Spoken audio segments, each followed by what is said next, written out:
ভোর ৫টার আগে ঘুম থেকে উঠে সংসারের কাজ, পূজা, নাস্তা, রান্না সমস্ত কিছুই একা ম্যানেজ করি।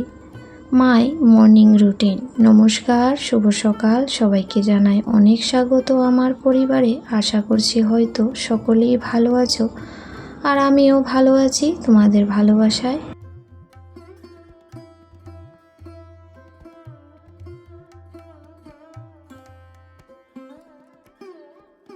তো বাইরে একটু একটু এখন অন্ধকার মনে হয়, যদি ৫টার আগে ঘুম থেকে ওঠা যায়। এখন মনে হচ্ছে দিনটা একটু একটু করে ছোট হচ্ছে। তো যাই হোক, জানলাগুলো খুলে ঠাকুরকে প্রণাম করে নিলাম আগেই, তারপর কিন্তু একটু ফ্রেশ হয়ে নেব দরজা জানলা সমস্ত কিছু খুলে।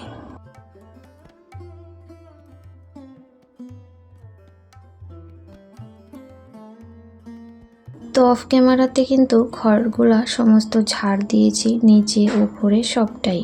তো অনেকটাই সময় লেগেছে, তাই দরজাটা একটু জল ছেটা দিলাম, আর একটু গরম জল খেয়ে নেব সকালে।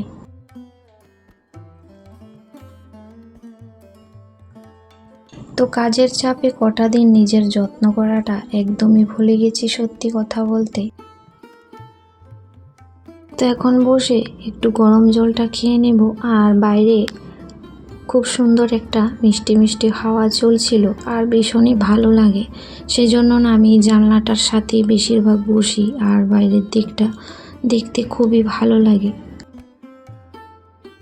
তো তারপর কিন্তু আমি এখানে তৈরি হয়েছি, আমি হাঁটতে যাব। আজকে ভেবেছি আজকে হাঁটতেই যাব। তো নিজের জন্য সময়টা কিন্তু নিজেকে বের করতে হবে। মানে যতই কাজের চাপ থাক, যতক্ষণ নিজে না ভাবি নিজেকে, কেউ কিন্তু বলবে না নিজেকে সময় দাও, নিজে ঠিকমতো খাও। নিজের শরীরটা যদি ফিট না থাকে, কোনো কিছুই কিন্তু ভালো থাকবে না। তো যাই হোক, এখন থেকে ভাবছি আবার হাঁটা, আর নিজের জন্য ব্যায়াম, সমস্ত কিছুর জন্য সময় দেব।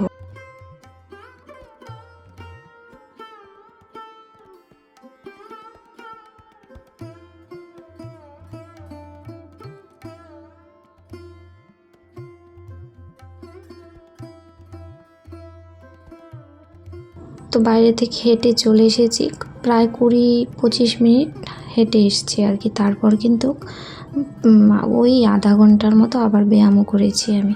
তো যাই হোক, শরীরটা আজকে বেশ ভালোই লাগছে এইসব করার পর। তো শরীরে একটা আলাদা করে এনার্জি আসে যদি আমরা এসবগুলা করি, আমি নিজে থেকেই বুঝতে পাই। আর শরীরটা কিন্তু আমার অনেকটাই ভালো থাকে হাঁটা চলা ব্যায়াম করলে, না হলে হাঁটুর ব্যথাটা বাড়ে। আজকে যেহেতু অনেক দিন ধরে এসব করছি না, আমার কিন্তু মানে হাঁটুর মধ্যে ব্যথাটা আবার নিচ থেকে মানে শুরু হয়েছে কি, মানে হাঁটুর ব্যথাটা চলছিল। তো এখন এগুলা করার পর না আমি নিজেই বুঝবো যে আমার ব্যথাটা মানে পুরো চলে গেছে। তো যাই হোক, আমি কিন্তু সমস্ত রুম ঘর দোর সমস্ত মোছা হয়ে গেছে।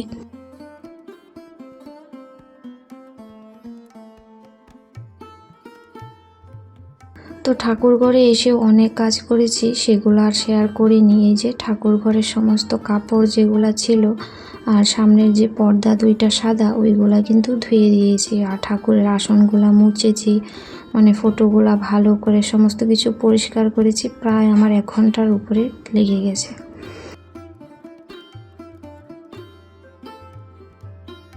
তো সেই জন্য ক্যামেরাটা ওইদিকে আর অন করিনি। তো বন্ধুদের সময় দিয়েছি, আর ঘুম থেকে উঠেই তো চলতেই থাকে ভিডিও একটার পর একটা, তার মধ্যে আর একটা মোবাইল দিয়ে চালিয়ে রাখি। মানে আর বেশি যখন কাজের চাপ থাকে না, তখন কিন্তু ভিডিও করতেও ভালো লাগে না, তাড়াহুড়া করে কখন কাজগুলো সারবো ওইটাই মাথার মধ্যে থাকে। তো যাই হোক, আজকে আর জিরা জল খেতে পারলাম না, ওইদিকে চিয়া সিডটাই খেয়ে নিলাম। আর এদিকে করব হচ্ছে শর্টকাটে ঘুগনি বলছি। তো আমি কোনো সময় এরকম কুকারে একবারে বানাইনি, কিন্তু আজকে বানাচ্ছি, যেহেতু মানে ৮টার উপরে বেজে গেছে, কখন নাস্তা করব আর কখনই বা রান্না করব। তো এই জন্য কুকারেই মানে ১ সিটিতে করব। তো সকালে হাঁটতে যাওয়ার আগেই ঘুম থেকে উঠে মটরটা ভিজিয়েছি, যতটুকুই ভিজেছে আর কি। তো ১.৫-২ ঘন্টা তো হয়েই গেছে, তো যদি আমি ৫টার সময় উঠে থাকি আর কি।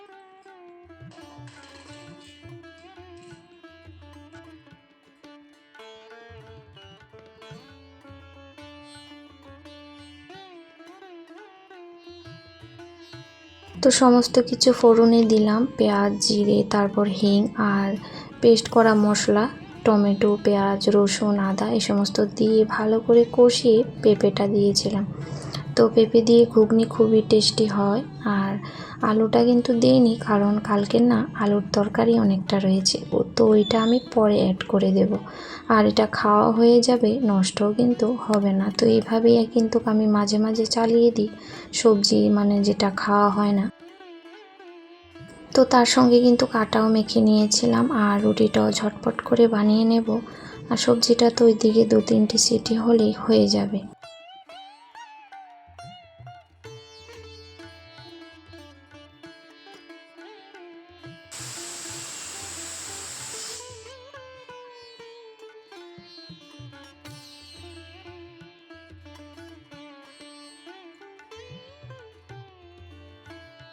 তো সকালে সবার চা খাওয়া হয়ে গেছে, চা বিস্কুট মুড়ি এসব খেয়ে নেয়।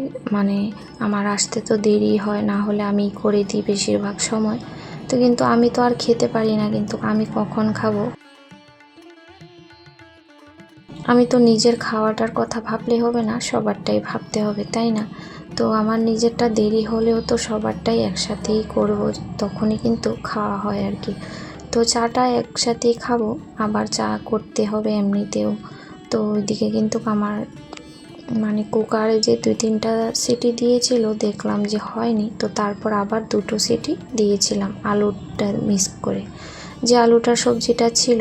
আর সত্যি কথা বলতে সবজিটা এত টেস্টি হয়েছে কি বলবো। আচ্ছা সবজি বলছি, ঘুগনি, মানে ঘুগনিটা না খুবই মজার হয়েছিল, একদম গাঢ় গাঢ় হয়েছে, কিন্তু আর একটু ঠান্ডা হলে একদম বসে যাবে।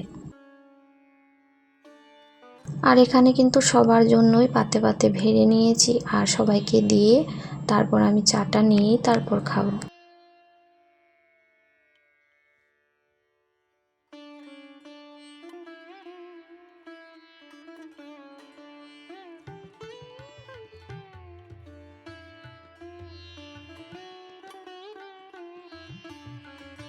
তো ভিডিওতে ভয়েস দেওয়া সবচেয়েতে কষ্টকর সবার জন্য। ভিডিও করতে সেরকম হয় না, কিন্তু ভয়েস দিতে 100 বার ভিডিওটাকে কাট করতে হয়, 100 বার ভিডিওটাকে ভয়েস দিতে হয়।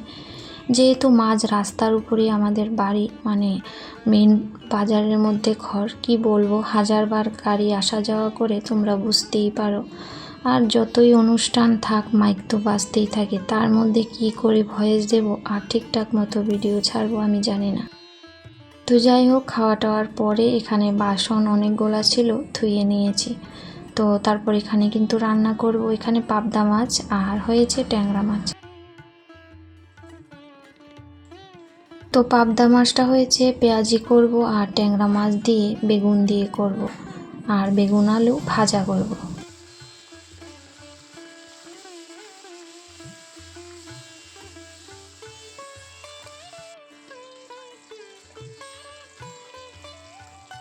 তো প্রিয়ার ভিডিওটা চালিয়েছিলাম, তো চালিয়ে তারপর ওই ছাদে যে কাপড়গুলো ধুয়েছিলাম ঠাকুরের, তারপর পরে আর কটা ছিল, তো সেটা ধোয়ার জন্য যে চলে গেছি, আমার এসে কিন্তু আর মানে খেয়াল নেই, ওইখানে চালিয়ে চলে গেছি, ওইগুলো ধুয়ে আস্তে আস্তে ভিডিওটা শেষ হয়ে গিয়েছিল। তো যাই হোক, ভিডিও শুরু লিখে বললামই, শেষ করতে আর পারি না। আর সবাই কিন্তু মনে করবে যে আমি ফুল ওয়াচ করি না, সেই জন্য আমি 2টো কমেন্ট করতে চাই না। কিন্তু ওই যে সকলেই, মানে বিশ্বাসটা এরকম একটা ব্যাপার, 1টা করো 2টা করো, সবাই কিন্তু করতে চায় না। তো যাই হোক, এসব কথা বলে লাভ নেই, কিন্তু চলে আসে কখনো কখনো, নিজের থেকে মনে দুঃখ পায় যে মানে সব কিছু করেও না কাউকে বোঝানো যায় না। তো এখানে কিন্তু আমার ট্যাংরা মাছটা প্রায় হয়ে গেছে।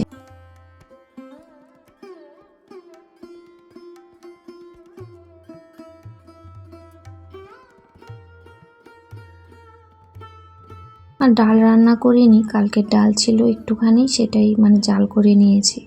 আর রান্না বান্নার শেষে বাসন সব কিছু ধুয়ে নিয়েছি। আর এই যে এখন শুধু চুলাটা মুছলেই হয়ে যাবে, প্রায় আমার কাজ শেষ। তো তারপর কাজ শেষ, এখন একটু বাইরে যাব, কাজের মানে কাজ আছে, সেই জন্য যেতে হবে। তো এভাবেই সারাটা দিন চলতে থাকে আমার মতো সব গৃহিণীদেরই আর কি। তো যাই হোক, আজকের ভিডিওটি এখানেই শেষ করছি। সবাই খুব ভালো থেকো, সুস্থ থেকো।